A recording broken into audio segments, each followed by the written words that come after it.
और इस बीच खबर खंडवा से है, जहां वॉशिंग सेंटर में भीषण आग लगी है। शॉर्ट सर्किट से आग लगने की खबर है और भीषण आग के बीच लाखों के नुकसान की भी आशंका जाहिर की जा रही है। आग के बीच धमाके की आवाजें भी आ रही हैं। मौके पर दमकल विभाग की टीम मौजूद है, कोशिशें जारी हैं आग पर काबू पाने की। तो खंडवा की तस्वीरें, जहां वॉशिंग सेंटर में अचानक से आग लगी और कई लाख का नुकसान होने की खबर है। एक्सक्लूसिव तस्वीर, शॉर्ट सर्किट आग लगने की वजह बताई जा रही है।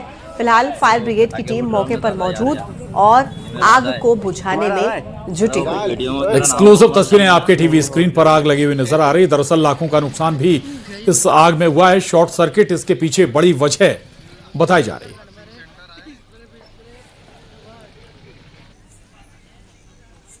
नमस्कार, स्वागत है। आप देख रहे हैं खबर असरदार। मैं हूं पूजा सचदेवा आपके साथ। और खबर असरदार में आज फिर बात वंदे मातरम की। संसद में वंदे मातरम पर सियासी संग्राम के बाद आज बारी थी चुनाव सुधार पर टकराव की। विपक्ष कई महीनों से अड़ा था कि मोदी सरकार संसद में एसआईआर पर चर्चा करवाए, और आज जब सदन में यह मुद्दा आया तो राहुल गांधी ने आरोपों का पिटारा खोल दिया और वही बातें दोहराई जो सदन के बाहर वो कई बार कह चुके हैं।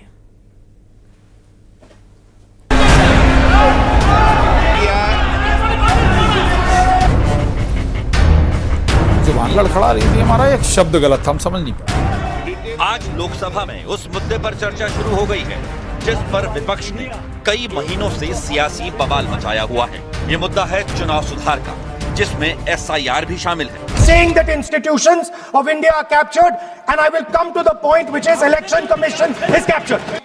Vote chori is an anti-national act, and those across the aisle are doing an anti-national act. आपने सीपीएम ने और कांग्रेस ने मिलकर मुसलमान को लाया है, इसीलिए एसआईआर का विरोध कर रहे हैं, इसीलिए ईवीएम का विरोध कर रहे हैं आप। चुनाव आयोग के पास कानूनी तौर पर एसआईआर करवाने का कोई औचित्य नहीं है। ना संविधान में ना कानून में स्पेशल इंटेंसिव रिवीजन का कोई प्रावधान है।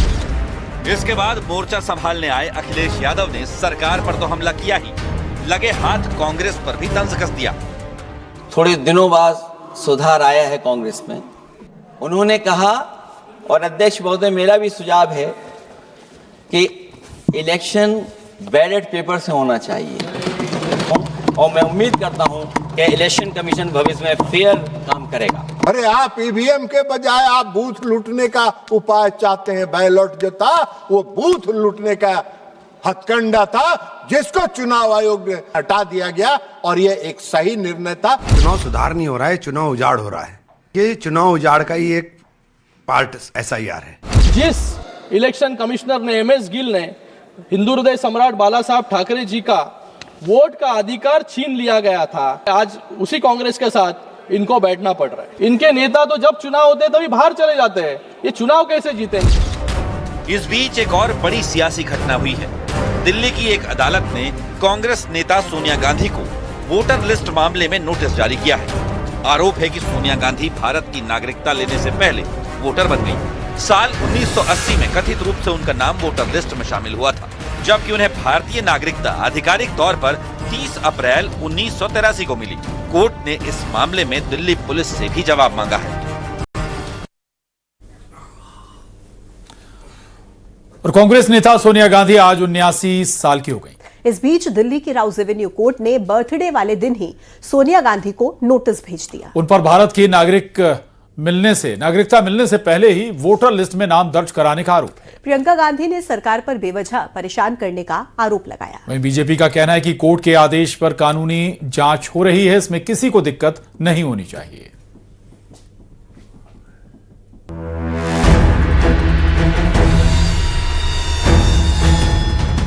नागरिकता से पहले देश में वोटर बनने के मामले में कांग्रेस नेता सोनिया गांधी को कोर्ट ने नोटिस जारी किया।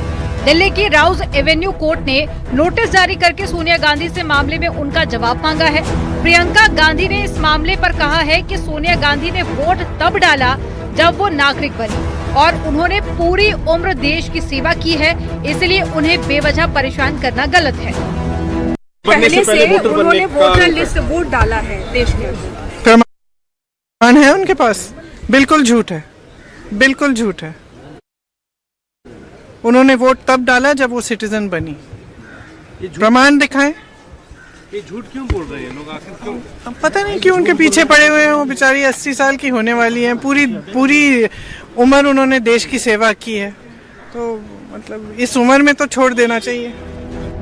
दरअसल कोर्ट में दायर याचिका में दावा किया गया है सोनिया गांधी का नाम साल 1980 में दिल्ली की वोटर लिस्ट में दर्ज किया गया था, जबकि आधिकारिक तौर पर वो 30 अप्रैल 1983 को भारतीय नागरिक बनी थी। यानी कि भारतीय नागरिकता हासिल करने के करीब 3 साल पहले ही सोनिया गांधी भारत की वोटर बन चुकी थी, जबकि हमारे देश का कानून कहता है कि कोई विदेशी नागरिक भारत का वोटर नहीं बन सकता।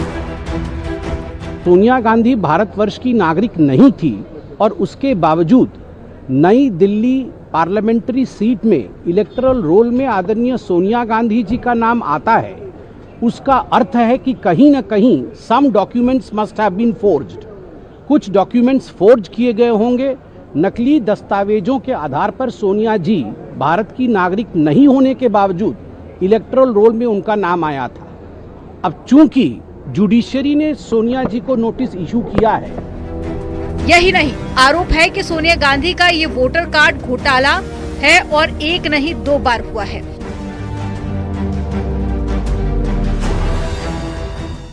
लॉयलिटी का सवाल है कि इतने बड़े परिवार के लोग और डुअल मेंबरशिप रहे, ये तो जांच का विषय है। 1980 में इटली की नागरिक होते हुए भी सोनिया के भारत का वोटर बन जाने को लेकर जबरदस्त विवाद हुआ। इसके बाद में 1982 में उनका नाम वोटर लिस्ट से काट दिया गया।